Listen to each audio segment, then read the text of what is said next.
करते हैं pteridophytes. Pteridophyte में जाने के पहले एक बात ऊपर में थोड़ा सा हम लिखे हैं कि ब्रायोफाइट जो है उसमें एंथोसिरस जो है ना उसमें पाइनोइड पाया जाता है। सामान्यतः हम लोग जब ब्रायोफाइट्स में जाते हैं तो ब्रायोफाइट्स में पाइनोइड नहीं पाया जाता है, लेकिन कुछ एक जो आपका ब्रायोफाइट्स है उसमें पाइनोइड पाया जाता है, और जिसका कॉमन उदाहरण है आपका कौन, एंथोसिरस। एंथोसिरस में ब्रायोफाइट्स पाया जाता है। नेक्स्ट जो बात करते हैं हम टेरिडोफाइट्स का करते हैं। टेरिडोफाइट्स सीडलेस वस्कुलर प्लांट होता है और इसको ये माना जाता है कि ये पहला टेरेस्ट्रियल प्लांट था या है जो जिसमें वस्कुलर टिश्यू पाया जाता है। इसके पहले जो भी था आपका अलगी था या ब्रायोफाइट्स था उसमें आपका वस्कुलर टिश्यू मतलब जाइलम और फ्लोएम नहीं था। तो कह सकते हो कि पहला आपका ये प्लांट है इस संसार का जो आपका क्या है वस्कुलर टिश्यू को रखता है, लेकिन सीडलेस प्लांट है चूंकि इसमें सीड नहीं बनता है। अगला बात है इसका जो प्लांट बॉडी होता है वो आपका स्पोरोफाइट होता है, 2N होता है, और तो और वेल डिफरेंशिएटेड होता है स्टेम, लीव्स और रूट्स में। अब यहां से जो भी प्लांट्स होंगे टेरिडोफाइट से जो भी प्लांट्स होंगे जिम्नोस्पर्म, एंजियोस्पर्म्स, इन सब में क्या होता है स्टेम, लीफ और रूट्स अब कहलाएगा। क्यों? क्योंकि अब यहां पर जाइलम और फ्लोएम आ गया है। तो टेरिडोफाइट से ऊपर हम यहां पर लिख दिए हैं कि टेरिडोफाइट्स का जो प्लांट बॉडी होता है स्पोरोफाइट होता है, स्टेम, लीफ और रूट्स में डिफरेंशिएटेड होता है। लेकिन ये आपके दिमाग में जो है ना अब आ जाना चाहिए कि आगे हम इस बात को बार बार नहीं लिखेंगे कि प्लांट बॉडी जो है ना डिफरेंशिएटेड है स्टेम, लीफ और रूट्स में। ये ऑलरेडी अब आपके दिमाग में रहना चाहिए कि जो भी इसके बाद होगा, चाहे जिम्नोस्पर्म है चाहे एंजियोस्पर्म है, टेरिडोफाइट से लेकर इन सब का जो प्लांट बॉडी होगा उसमें अब जो रचना होगी उसको स्टेम कहेंगे, लीफ कहेंगे, रूट्स कहेंगे। क्यों कहेंगे? क्योंकि अब यहां से जाइलम और फ्लोएम आ गया है, वस्कुलर टिश्यू आ गया है।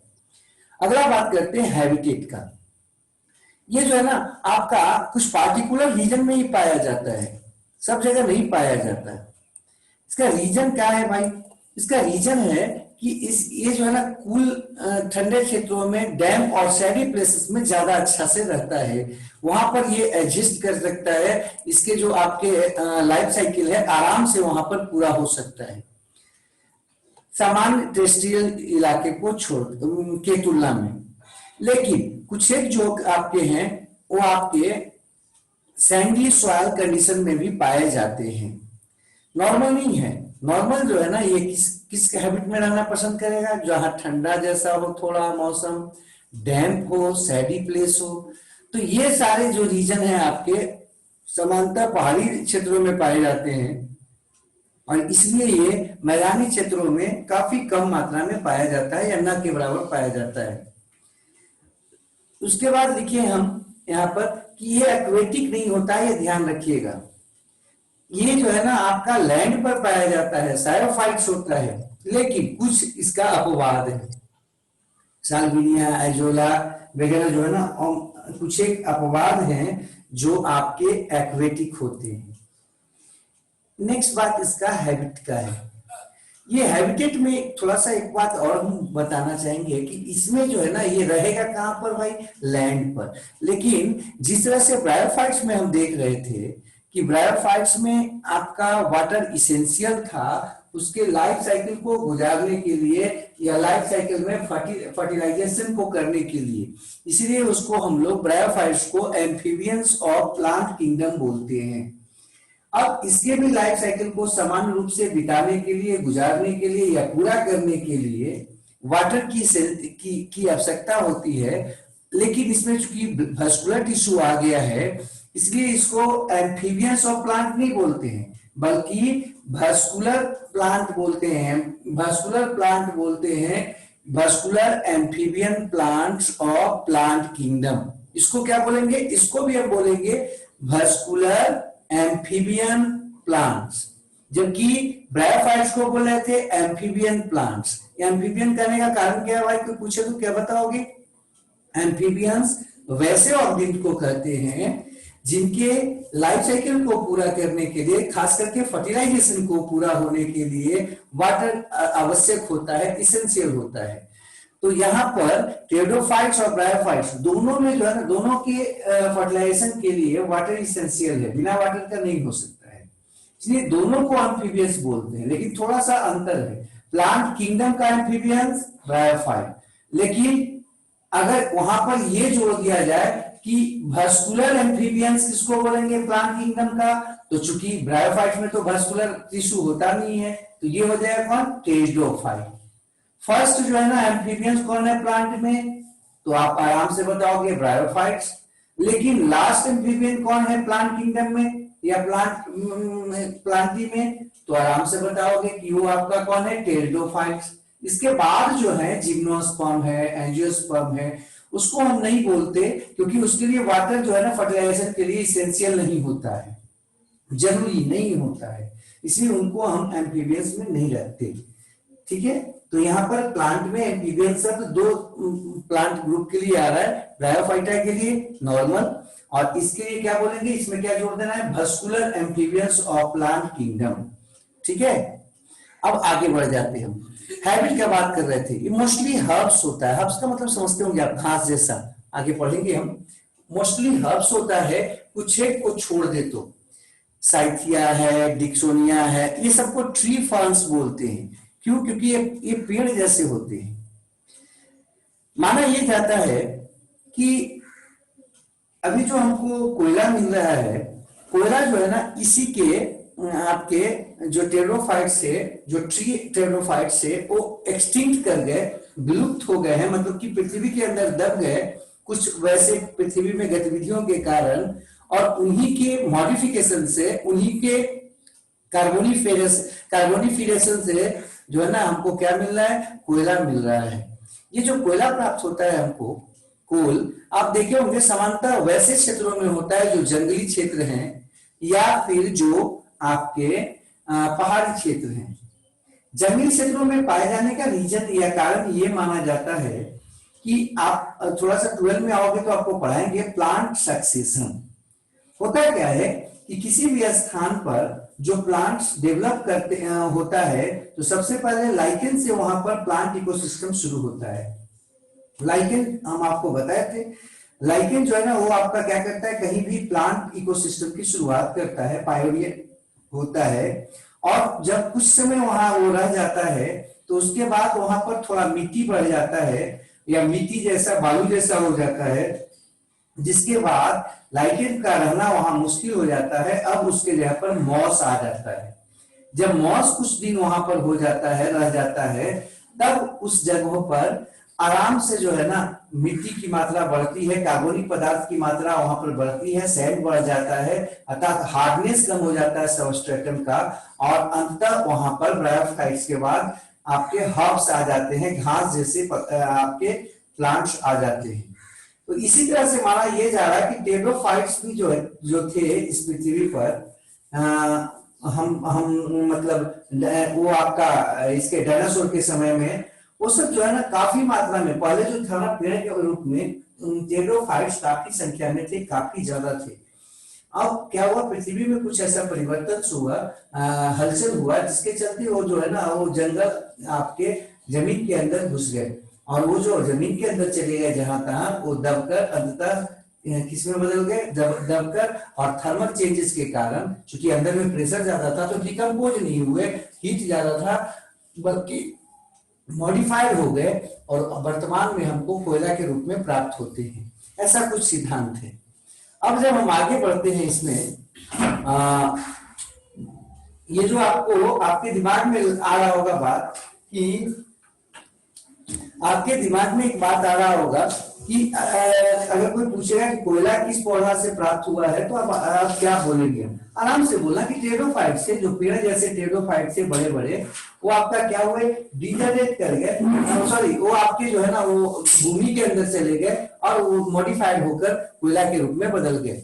और ये जो आपका माइक्रो ऑर्गेनिज्म था, समानता अलगी वगैरह, अलगी वगैरह जो थे ना वो कहाँ चले गए, अलगी जो थे वो आपके जब भूमि के अंदर गए होंगे तो उनसे हमको कोल प्रोडक्ट के जगह पर हमको पेट्रोलियम प्रोडक्ट मिलना शुरू हो गया।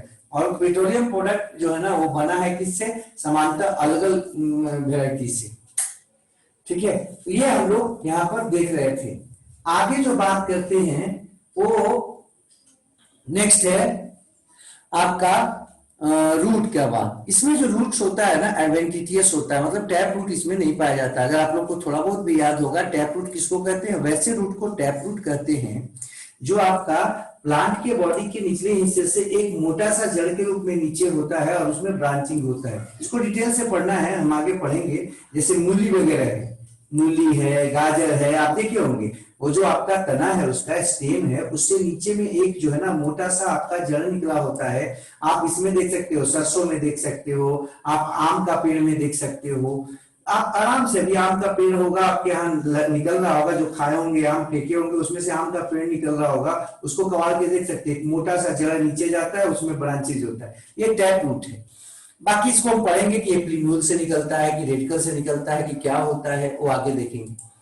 यहाँ पर स्टेम जो होता है अंडरग्राउंड होता है प्रोस्टेट रूप में, और राइजोम के रूप में ये रिप्रेजेंट करता है, और एरियल और इरेक्ट पार्ट भी उसमें होता है, मतलब कि वो ऊपर की तरफ भी निकला होता है। एरियल और इरेक्ट पार्ट सामने ऊपर निकला होता है, जबकि राइजोम क्या होता है, मिट्टी में नीचे दबा होता है। अगला है लीव्स। लीव्स जो होते हैं इसमें दो प्रकार के होते हैं, एक माइक्रोफिल और एक होते हैं मेगाफिल। माइक्रोफिल का मतलब आपके दिमाग में आना चाहिए कि वैसा लीफ जो छोटा होता है और जिसमें केवल एक ही भेन पाया जाता है। देखिए फिगर में आप देख रहे होंगे केवल एक भेन है और थोड़ा छोटा साइज में होता है। इसका कॉमन उदाहरण है आपका सिलेजिनेला में, आप देख सकते हैं इसको। फिर है मेगाफिल। मेगाफिल वैसे पत्तियों को कहते हैं जिसमें भेन की संख्या एक से ज्यादा होता है। इसमें देखिए एक आपको एक से ज्यादा भेन जो है ना वो निकल रहा है, ब्रांच आपको नजर आ रहा है, और पत्ती का जो साइज होता है कंपैरेटिवली उससे बड़ा होता है। ये आपको फर्न में ऐसा नजर आता है। तो ये लीफ इसमें दो तरह के होते हैं, माइक्रोफिल्स हो सकते हैं या मेगाफिल हो सकते हैं।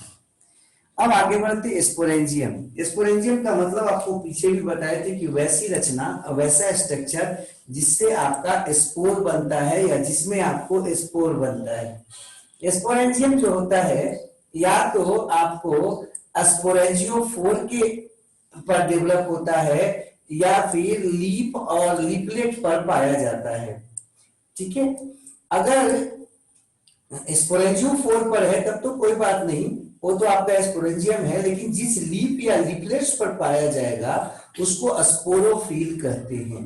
तो आगे भी आएगा बात, स्पोरोफिल है।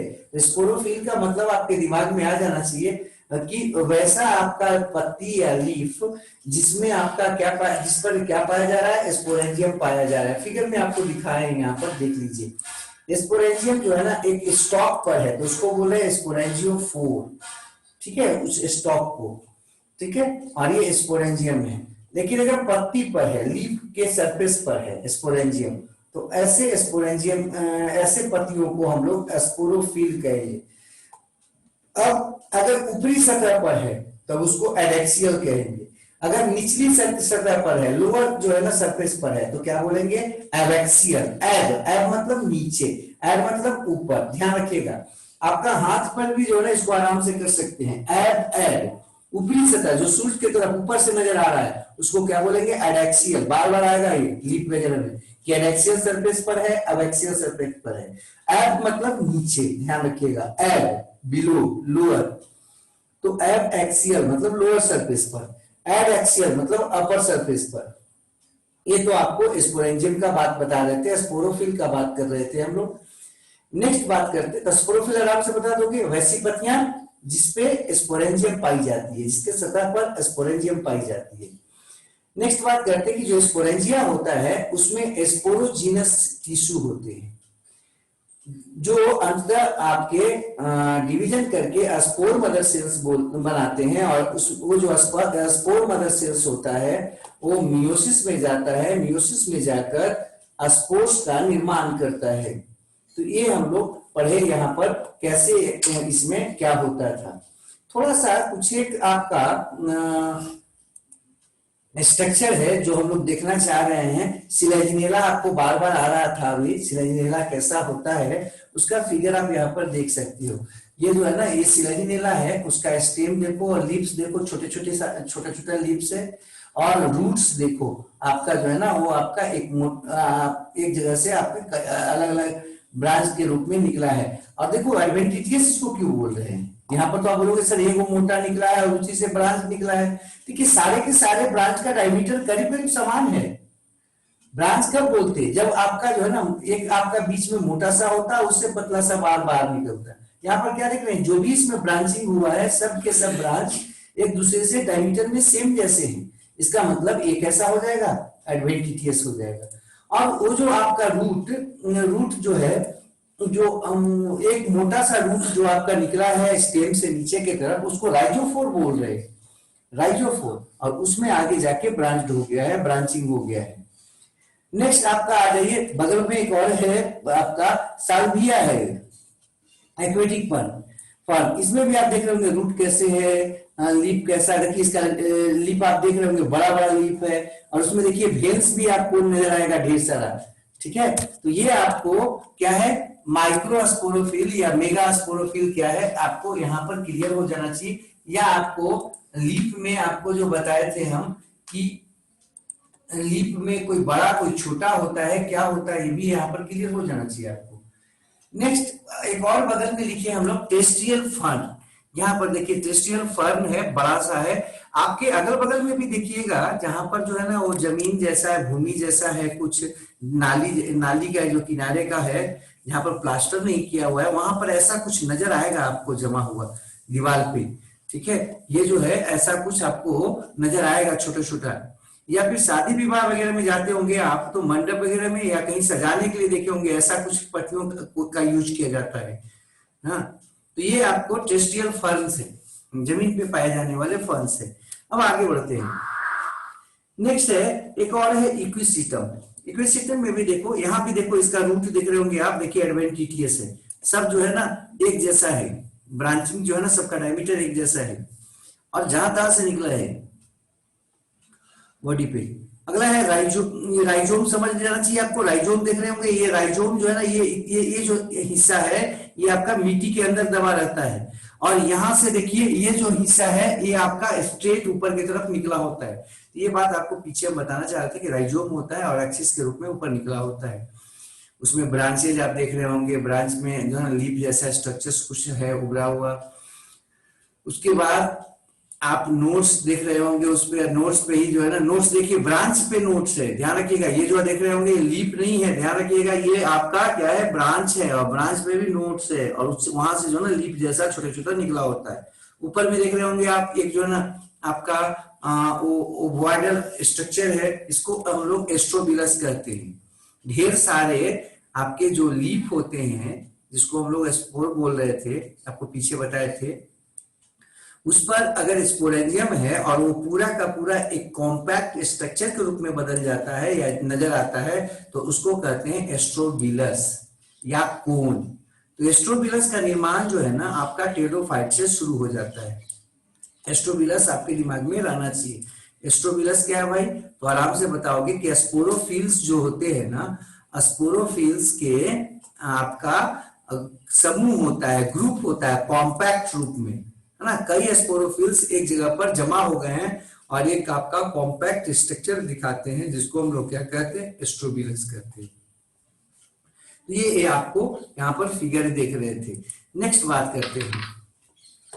अब कुछ जो आपके टेरोफाइट्स होते हैं, उसमें स्पोरोफिल्स जो होते हैं वो कॉम्पैक्टली अरेंज्ड हो जाते हैं, और क्या बनाते, एस्ट्रोबिली बनाते या कोन्स बनाते हैं। अभी आपको पीछे हम लोग देख रहे थे उसमें, हाँ इक्विसिटम में देख रहे थे, सिलेजिनेला में, इक्विसिटम में ऐसा नजर आता है।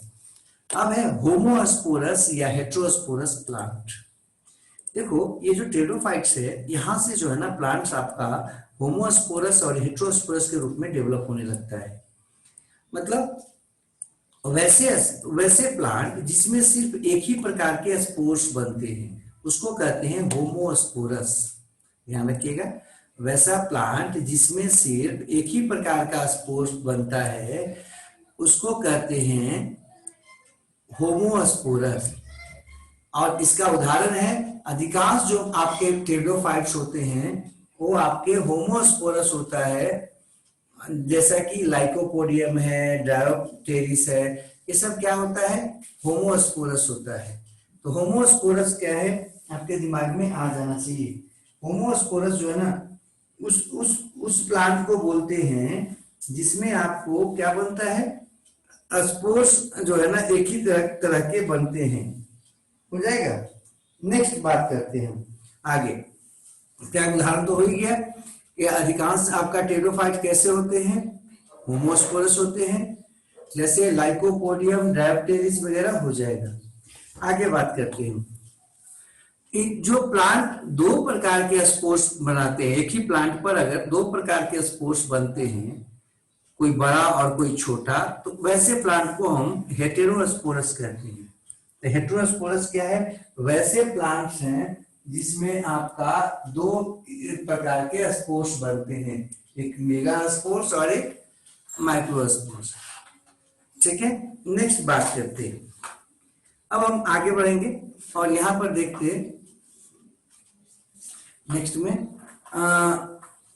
आपका हेटेरोस्पोरस किसको कौन कौन है, सिलेजिनेला है, साल्विनिया है, एजोला है, मार्सिलिया है, ये सब जो है ना ये आपका क्या है, हेटेरोस्पोरस होता है।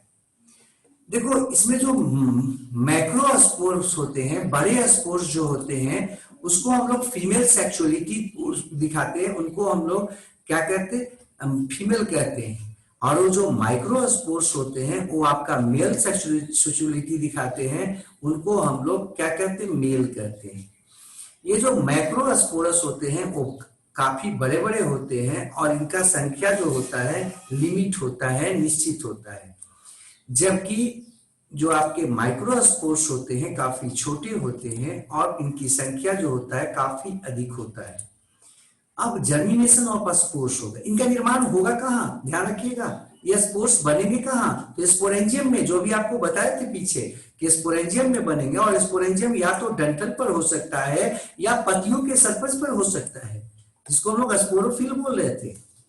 अब ये जो स्पोर्स जो अभी बने, माइक्रो स्पोर्स या मैक्रो स्पोर्स, ये क्या करते हैं, आपके इंटरस्पीशियस होते हैं, क्लियर नहीं होते, स्मॉल होते, छोटा, मल्टी सेलुलर जो है ना आपका स्ट्रक्चर में बदल जाते हैं जर्मिनेशन के बाद, और वो आपके जो स्ट्रक्चर है उसको कहते हैं प्रोथैलस या गैमेटोफाइट।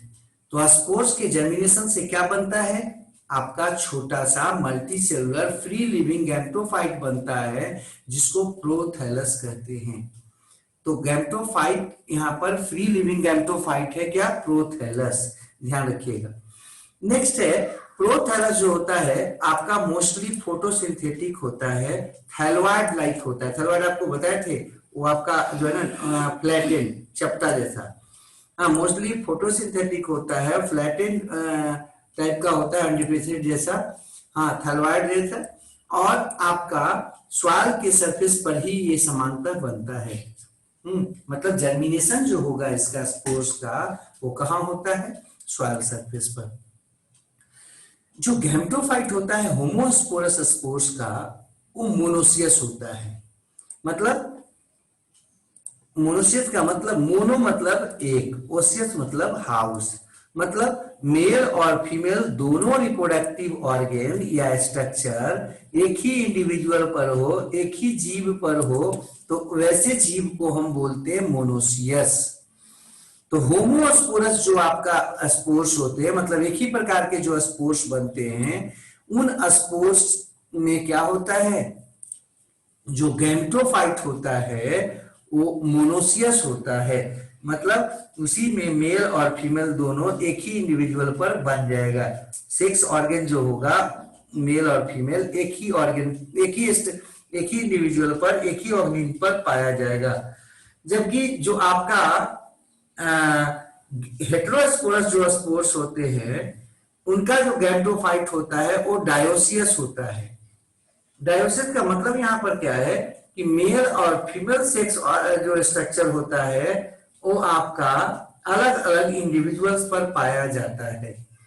डायोसिस हमेशा ध्यान रखिएगा, मेल और फीमेल सेक्स ऑर्गन अगर डिफरेंट इंडिविजुअल्स पर हो तो उसको डायोसिस कहते हैं, अगर एक ही इंडिविजुअल पर हो तो उसको क्या कहते हैं, मोनोसियस कहते हैं। यहाँ पर थोड़ा सा नोट देख लीजिए, होमोस्पोरी जो है उस सभी ब्रायोफाइट्स में आपको होमोस्पोरी मिलेगा, मतलब एक ही प्रकार के स्पोर्स बनते हैं। और अधिकांश जो टेरियोफाइट्स होते हैं वो भी आपके कैसे होते हैं, होमोस्पोरिक होते हैं। लेकिन आप अभी देख रहे होंगे कि कुछ एक जो है आपके टेरियोफाइट्स उसमें हेट्रोस्पोरी भी है, मतलब हेट्रोस्पोर्स भी बन रहे हैं, माइक्रो और मैक्रो दोनों प्रकार के स्पोर्स बन रहे हैं। तो ये जो आपका हेटेरोस्पोरी जो है टेरियोफाइट्स में, और ये आपको सीड प्लांट्स में भी नजर आएंगे, अर्थात सीड प्लांट जो होते हैं वो हेटेरोस्पोरस होते हैं। तो माना यह जाता है कि टेरियोफाइट्स जो आपका हेटेरोस्पोरी था, इन्हीं से सीड प्लांट्स भी आए हैं, और इसलिए ये भी हेटेरोस्पोरस है और सीड प्लांट्स भी कैसे हैं, हेटेरोस्पोरस है। हेटेरोस्पोरी से फायदा क्या हुआ, तो हेटेरोस्पोरी से सीड का निर्माण शुरू हुआ प्लांट्स में, पौधों में, और एक जो है ना जबरदस्त इवोल्यूशन हुआ प्लांट्स जो है ना उसमें, सीड्स का बात आया हेटेरोस्पोरी से ही। नेक्स्ट जो बात करते आपका जो गैमेटोफाइट होता है उसके रहने के लिए कैसा चाहिए, कूल, डैम्प, सैडी ना, और सैडी साइड चाहिए, और इसी कारण से ये जो है ना आपका पानी भी इसको चाहिए रिप्रोडक्शन के लिए। इसी कारण से ये जो आपका है टेरियोफाइट्स वो आपका बहुत सारे जगहों पर नहीं फैला हुआ, पीछे भी आपको बताए थे कि इसके लाइफ साइकिल को पूरा करने के लिए या लाइफ साइकिल को कंप्लीट पूरा होने के लिए कूल, डैम्प, सैडी साइड्स चाहिए। समानतः ये आपका गैमेटोफाइट के लिए काफी इसेंशियल होता है। अगर वो हॉट प्लेस हो, डैम्प नहीं हो, वो आपका जो है ना सूखा हुआ जैसा हो, आपका सैडी नहीं बल्कि धूप वाला पूरा तेज जो है ना धूप लगता हो कहीं पर, तो वहां पर इसका गैमेटोफाइट नहीं डेवलप हो पाता है, बल्कि सीड खराब हो जाता है, इसका जो स्पोर्स है ना वो खराब हो जाता है। स्पोर्स जो आगे चल के सीड बनने वाला है किसमें, जिम्नोस्पर्म में, एंजियोस्पर्म में, तो वो जो स्पोर्स है ना वो खराब होने लगता है। इसलिए ये समानता उन्हीं क्षेत्रों में ज्यादा पाया जाता है जो कूल क्षेत्र हो, जिनका टेम्परेचर कम रहता हो, डैम क्षेत्र हो, और तो और जहां पर धूप सामने सीधा डायरेक्ट नहीं पड़ता हो, प्लस पानी भी अगल बगल में रहे, क्योंकि फर्टिलाइजेशन के लिए इसका पानी का पाया जाना या वाटर का होना आवश्यक होता है। अगला बात है कि गैमेटोफाइट जो होता है उसपे अब एंथ्रीडियम और आर्किगोनियम का विकास होता है, ठीक है, जो कि थैलस में आपका धंसा होता है। अभी आपको हम बताए थे या हम लोग देखे थे कि जो होमोस्पोरस है वो मोनोसियस है, मतलब दोनों मेल और फीमेल, मतलब कि एंथ्रीडियम और आर्किगोनियम एक ही आपके बॉडी पे डेवलप हो जाएगा, एक ही गैमेटोफाइट पर डेवलप हो जाएगा।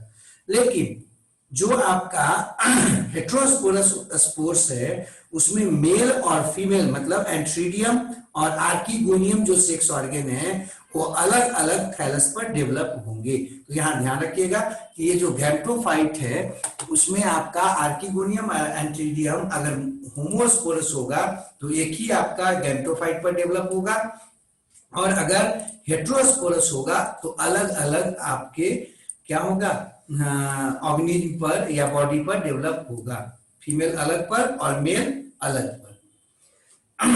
एंथेरोजोइट जो होता है इसमें जो आपके स्पर्म कहलाता है या मेल गैमेट कहलाता है वो फ्लैजिलेटेड होता है। अब फ्लैजिला की संख्या या तो 2 हो सकती है मिनिमम, या 2 से अधिक हो सकता है। तो यहाँ पर इस बात को ध्यान रखिएगा कि इसका जो स्पर्म होता है वो फ्लैजिलेटेड होता है, मतलब मोटाइल होता है। और अब जरा सोचिए, जब फ्लैजिला है तो हवा में तो तैरेगा नहीं, बल्कि उसको मूव करने के लिए क्या चाहिए, वाटर चाहिए, और इसलिए यहाँ पर इसके फर्टिलाइजेशन के लिए वाटर इसेंशियल होता है टेरिडोफाइट्स में। किसके मूवमेंट के लिए, फीमेल गैमेट के मूवमेंट के लिए नहीं, बल्कि मेल गैमिट के लिए मूवमेंट के लिए। और मेल गैमिट में फ्लैजिला पाया जाता है 2 या 2 से अधिक। नेक्स्ट बात करते हैं, फर्टिलाइजेशन होगा। फर्टिलाइजेशन किसके उपस्थिति में होगा? वाटर की उपस्थिति में होगा। और जो मेल गैमिट होता है वो कीमोटैक्टिक मूवमेंट, जैसा कि हम लोग ब्रायोफाइटा में पीछे देखे हैं कि वो जो फीमेल आपका सेक्स ऑर्गन था उसमें आपका जो नेक कैनाल सेल था वहां पर वो डिजेनरेट करके कुछ केमिकल्स बनाया था जो अट्रैक्ट करता है फीमेल गैमिट, मेल गैमिट को। और मेल गैमेट जो है अपने फ्लैजिला की मदद से वाटर में तैरता हुआ वहां पहुंच जाता था। यहाँ भी कुछ हद तक वैसा ही होगा कि मेल गैमेट जो है ना वो मूवमेंट दिखाएगा, लेकिन फीमेल गैमेट जो होता है वो स्टैटिक होती है। अब आगे बढ़ते हैं, फर्टिलाइजेशन के बाद जाइगोट बनेगा। अब जरा सोचिए जाइगोट कहाँ बनेगा? अगर फीमेल मूवमेंट नहीं कर रही है तो आपके फीमेल सेक्स ऑर्गन के अंदर होगी, आर्चिस्पोरियम में ही रहेगी। और आर्चिस्पोरियम में जब फर्टिलाइजेशन होगा तो फिर जाइगोट बनेगा। जाइगोट से अंतर क्या बन जाएगा? एम्ब्रियो। और एम्ब्रियो कहाँ पाया जाता है? आर्चिस्पोरियम में। ध्यान रखिएगा, स्पोरोफाइट जो यहाँ पर है शुरुआत में आप क्या देख रहे हैं? गैमेटोफाइट पर है। गैमेटोफाइट जो था, जो स्पोर से निकला था बॉडी, उसको क्या बोले थे? गैमेटोफाइट। और वो किस रूप में था? मेल के रूप में हो सकता है या फीमेल के रूप में हो सकता है, या मेल और फीमेल दोनों एक ही में हो सकता है। इसी पर आर्चिस्पोरियम बना या फिर क्या बना था? एंथ्रीडियम बना था। आर्चिस्पोरियम या एंथ्रीडियम जो है उसी में आपका क्या है? गैमिट्स बना। और गैमिट्स में मेल गैमिट जो है वो आर्चिस्पोरियम की तरफ गया और जाकर वहां फर्टिलाइजेशन हुआ तो आर्चिस्पोरियम में ही क्या बन जाएगा? जाइगोट बनेगा, एम्ब्रियो बनेगा। और वही एम्ब्रियो अंततः फिर स्पोरोफाइट्स में बदल जाएगा। अब यहाँ पर देखिए एक लाइफ साइकिल है फर्न प्लांट में। आपका प्लांट बॉडी जो इसका होता है स्पोरोफाइट होता है, ध्यान रखिएगा, मतलब स्पोर प्रोड्यूस करने वाला होता है, 2n होता है। समांतर स्पोरोफाइट जो होता है ना वो 2n। प्लांट में कहीं भी स्पोरोफाइट आ रहा है तो दिमाग में आपके आ जाना चाहिए कि समान रूप में 2n होता है। गैमेटोफाइट समान रूप में n होता है। तो सबसे पहले स्पोरोफाइट जो होगा वहां पर स्पोरोफिल बनेगा, या फिर जो ब्रांच होगा उस पर आपका स्पोरेंजियम बनेगा।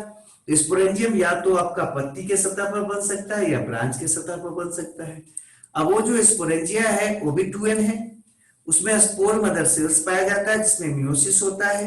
मियोसिस के कारण क्या होगा? स्पोर्स बन जाएगा। स्पोर्स जो है वो हैप्लॉयड है। अब वो जर्मिनेट करेगा किसी जो है ना आपका सबस्ट्रेटम पर, वैसा सबस्ट्रेटम जो उसके उपयुक्त हो, हाँ उसके लायक हो। यहाँ पर जो आपका जर्मिनेशन होगा उसके बाद स्पोर्स में, उसके बाद जो स्ट्रक्चर बनेगा उस स्ट्रक्चर को बोलते हम लोग गैमेटोफाइट। अब गैमेटोफाइट आपका कई तरह का हो सकता है, केवल मेल गैमेटोफाइट, फीमेल गैमेटोफाइट या मोनोसियस, मतलब एक ही प्लांट में दोनों। तो यहाँ पर जो हम लिए हैं मान लेते हैं मोनोसियस है गैमेटोफाइट प्रोथैलस, उसमें एंथ्रीडियम भी बन रहा है और आर्किगोनियम भी बन रहा है। एंथ्रीडियम पर जो है ना, एंथ्रीडियम में आपका क्या बन जाएगा? माइटोसिस होगा तो एंथेरोजोइट्स बन जाएगा। तो यहाँ पर आप देख रहे होंगे स्पोर का जो निर्माण हो रहा है वो मियोसिस से हो रहा है। मतलब इस जगह पर मियोसिस जो है ना वो कैसा है? स्पोरोटिक है, स्पोरिक है, स्पोरिक मियोसिस है। मतलब कि मियोसिस के द्वारा स्पोर्स बन रहा है, जबकि गैमिट का निर्माण जो हो रहा है वो माइटोसिस से हो रहा है। आप जहां भी देखोगे आर्चिगोनिया जो है ना उसमें डायरेक्ट आपका उससे फीमेल गैमिट बन गया। आर्चिगोनिया भी कैसा है भाई? एन है और फीमेल गैमिट भी एन है। यहाँ माइटोसिस से हो रहा है, यहाँ इसमें मियोसिस जो है ना गैमेटिक नहीं है, मतलब गैमिट का निर्माण मियोसिस से नहीं हो रहा है बल्कि मियोसिस के द्वारा स्पोर्स का निर्माण होता है। अब दोनों एक दूसरे के साथ जुड़ जाते हैं, चिपक जाते हैं, फर्टिलाइजेशन होता है सिंगैमिक और उससे बनता है जाइगोट। जाइगोट जो होता है वो अंततः एम्ब्रियो में बदल जाता है 2n, और फिर उसी से अंततः स्पोरोफिटिक बॉडी जो है ना वो डेवलप हो जाता है। ये इसका एक सामान्य जो है ना पौधे का आपका लाइफ साइकिल है। नेक्स्ट आगे बढ़ते हैं।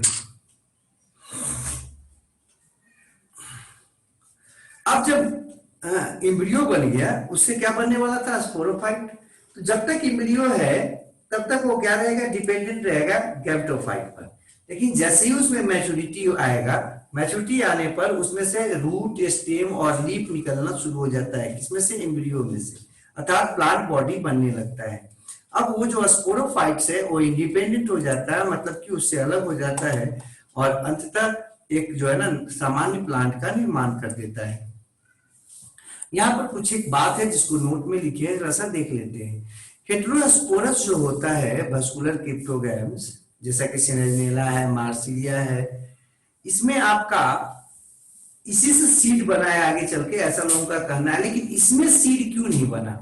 लोग पूछते हैं कि हेटेरोस्पोरस से ही सीड बना। अभी आपको बताए थे कि जो आपके सीड प्लांट्स हैं वो हेटेरोस्पोरस से डेवलप हुए, ऐसा माना जाता है। तो जब हेटेरोस्पोरस से ही सीड बना है, हेटेरोस्पोर्स से ही सीड बना है, तो ये हेटेरोस्पोर्स सीड में क्यों नहीं बदल गया? इसमें क्या प्रॉब्लम था? तो देखा जाता है कि दो कमी यहाँ पर है जिसके चलते सीड नहीं बन पाया। पहला कमी क्या था कि वो जो आपका मेगा स्पोरेंजिया था उसके चारों तरफ इंटेगमेंट जैसा कवरिंग नहीं पाया जाता है। अगर थोड़ा बहुत भी आप सीड के बारे में जानते होंगे तो सीड के ऊपर एक हार्ड कवर पाया जाता है जिसको सीड कोट कहते हैं, और ये इंटेगमेंट के मॉडिफिकेशन से बनता है, इंटेगमेंट के रूपांतरण से बनता है जो मेगा स्पोरेंजियम में पाया जाता है। जस्ट इसके बाद जो हम लोग पढ़ेंगे उस समय ही आएगा, लेकिन यहां पर नहीं है। इसका मतलब क्या है? नहीं होने का कारण ये हो सकता है, या मतलब ये हो सकता है कि जो आपका मेगा स्पोरेंजिया है उसके चारों तरफ चूंकि इंटेगमेंट नहीं है तो फिर सीड के चारों तरफ नहीं पाया जाएगा सीड कोट, और इसीलिए उसको सीड नहीं बोलते। तो सीड यहां नहीं बन पाया, किसमें? टेरिडोफाइट्स में, जबकि सारा कैरेक्टर सीड जैसा है, सीड प्लांट जैसा है। सीड इसके जस्ट आगे बढ़ते हैं तो बन जाता है, इसमें नहीं बना। क्यों नहीं बना भाई? क्योंकि इसका मेगा स्पोरेंजियम जो था वो नेकेड था, वो इंटेगमेंट जैसे कवरिंग से ढका हुआ नहीं था, मतलब इंटेगमेंट यहां नहीं था। इंटेगमेंट रहता तो सीड कोट बन जाता। दूसरा बात जो है ये देखा जाता है कि मेगा स्पोर्स जो थे वो मेगा स्पोरेंजियम में नहीं रह जाता है, बल्कि डेवलप होने के बाद वहां से अलग हो जाता है। जबकि वहां जो था आएगा आगे तो देखिएगा कि मेगा स्पोरेंजिया जो है ना, मेगा स्पोरेंजियम में एस्टेब्लिश्ड होता है, उसमें आपका स्थिर होता है, बैठा होता है और उसी में रह जाता है तो सीड बन जाता है। ये दो कैरेक्टर जो है ना, ये दो कैरेक्टर के कारण ही इसमें सीड नहीं बन पाया टेरिडोफाइट्स में। आगे जो हम लोग पढ़ते हैं वो है क्लासिफिकेशन ऑफ टेरिडोफाइट्स। टेरिडोफाइट्स का क्लासिफिकेशन। टेरिडोफाइट्स को 4 क्लास में बांटा गया: साइलोप्सीडा, लाइकोप्सीडा, स्फेनोप्सीडा और टेरोप्सीडा। ये जो साइलोप्सीडा है ये अधिकांश जो है ना प्रिमिटिव है, और सबसे प्रिमिटिव वैस्कुलर प्लांट भी इसको माना जाता है, मतलब शुरुआती टेरिडोफाइट्स। इसमें से अधिकांश जो टेरिडोफाइट्स हैं अभी वर्तमान में इस संसार में नहीं पाए जाते, मतलब विलुप्त हो चुके हैं। हाँ, अधिकांश जो है ना एक्सटिंक्ट हो चुके हैं। इसमें लीव्स जो होता है ना स्केल्स लाइक होता है, मतलब लीफ आपका वेल डेवलप नहीं था बल्कि स्केल जैसा था इसमें।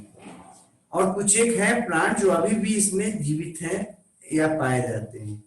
उदाहरण इसमें लिखे हैं साइलोटम, ठीक है, और दूसरा है क्या? राइनिया।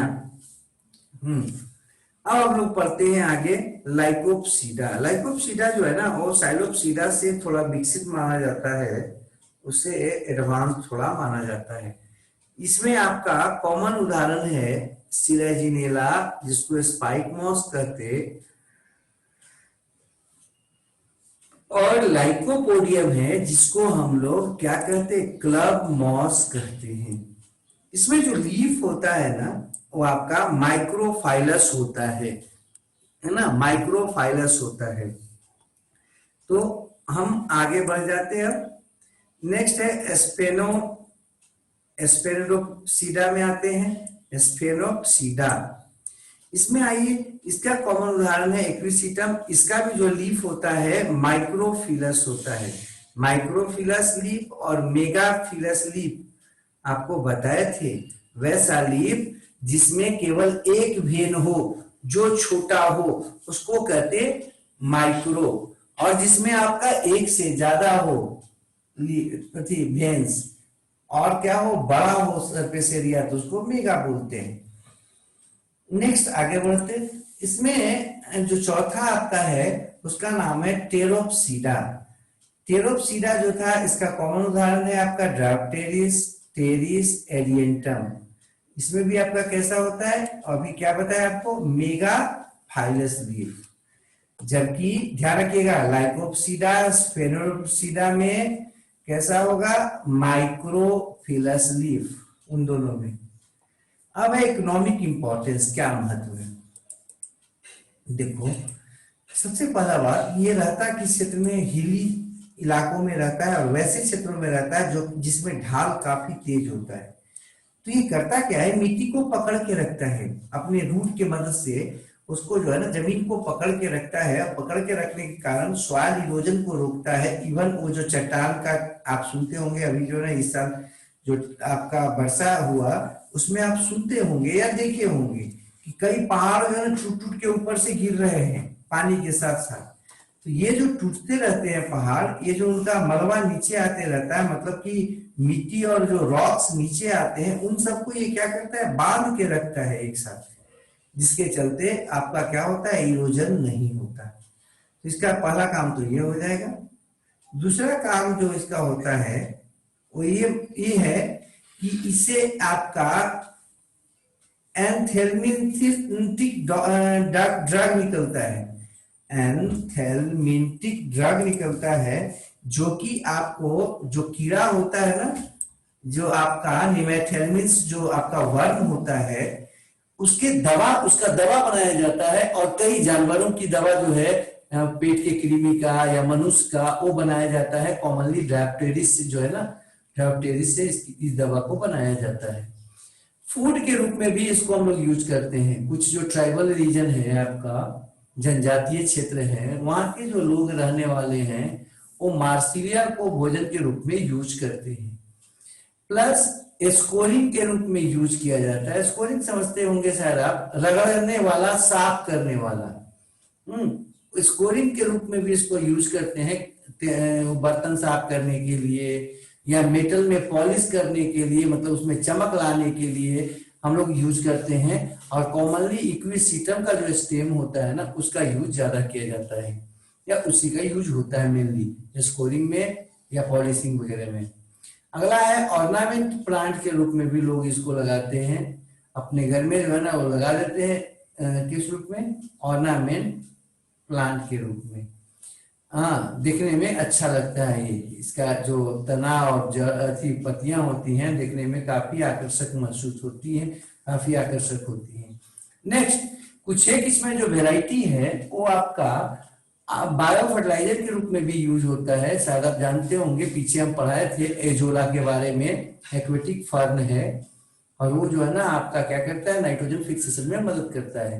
न्यूट्रिएंट्स को क्या करता है, उस भूमि में या उस जमीन में आपका भर देता है।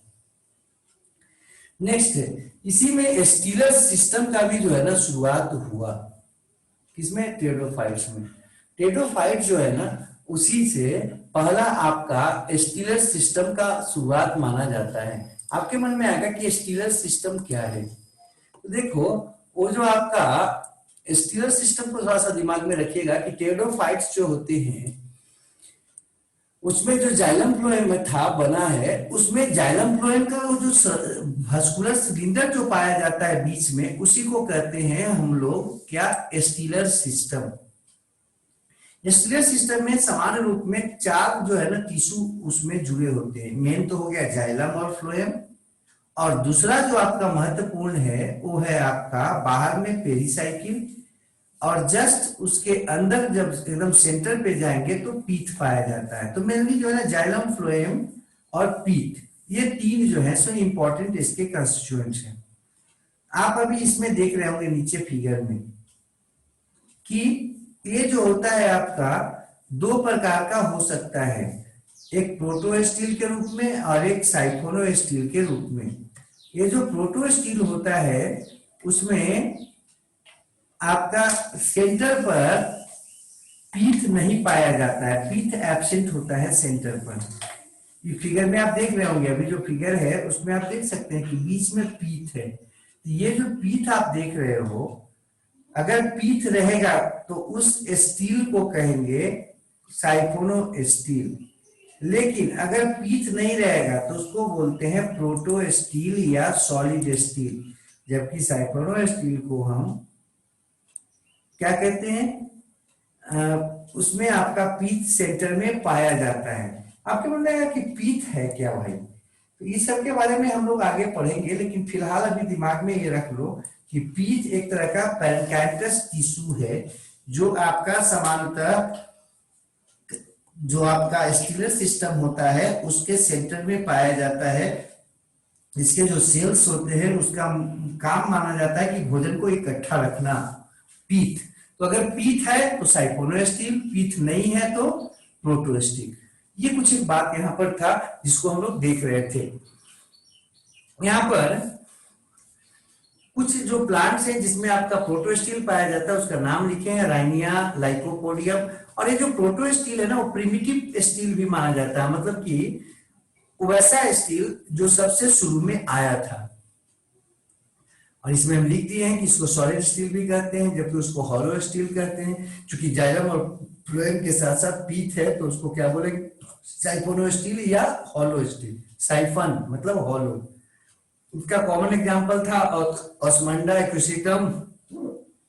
उसके बाद यहाँ पर लिखे हैं कि जो यंगर लीव्स होते हैं टेरिडोफाइट्स के, वो सस्टिनेट टाइसिस दिखाते हैं, मतलब क्वाइलिंग रूप में निकलते हैं और फिर धीरे धीरे क्या होता है वो पूरी तरह से खुल जाते हैं। आप इसमें भी देखे होंगे, क्या बोलते हैं आपका केला में, केला का जो पत्ती निकलता है शुरुआत में देखिएगा वो क्या होता है, गोल जैसा होता है।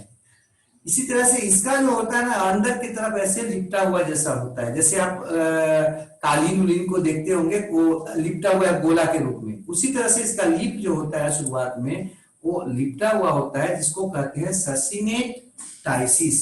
और वो आपका धीरे धीरे वो खुल जाता है। ऐसा क्यों होता है, वो क्वाइल के फॉर्म में क्यों होता है, तो आराम से बताना। उसमें जो लोअर सरफेस होता है वो आपका ज्यादा डेवलप हो जाता है अपर सरफेस के तुलना में, क्योंकि शुरुआत में उसको जो है ना सुरक्षित रहना है, इसलिए वो प्रोटेक्शन के ख्याल से लोअर सरफेस ज्यादा डेवलप होता है और अपर सरफेस कम डेवलप होता है। फिर धीरे धीरे जैसे जैसे अपर सरफेस में विकास होता जाता है वो पत्तियां क्या होती हैं, धीरे धीरे खुलती जाती हैं और अंततः पूरी तरह से खुल जाती है। तो ये हम लोग देख रहे थे किसके बारे में, टेरिडोफाइट्स के बारे में। ठीक है, अब ये अगला दिन हम लोग देखेंगे जिम्नोस्पर्म के बारे में।